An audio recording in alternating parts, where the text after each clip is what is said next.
Hey everyone, today we're going to install Antigravity. Let's go. So we click on download for x64. I have x64 and I'm going to install in Windows. And then we wait.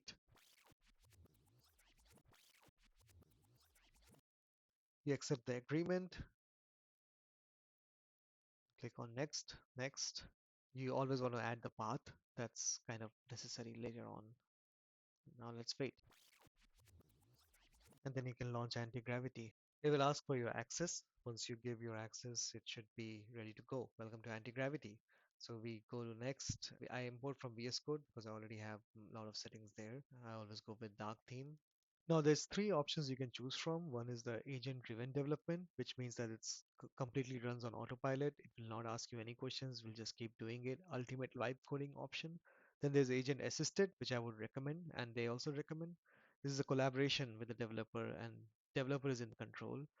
And the third one is review-driven development, where the AI agent can't do anything without the user interaction. So it's like the highly auditable mode when you are working on a very sensitive code base, maybe. I'm in experimenting phase, so I don't need to audit that much. So let's move on. And this is for key binding. So if you want to use Vim, go ahead. I don't want to deal with that, so I'll go normal.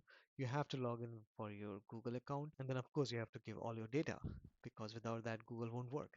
So you click on next and then you're all set. And in the next video, I'll talk about how you can use it and give some examples. So thank you so much.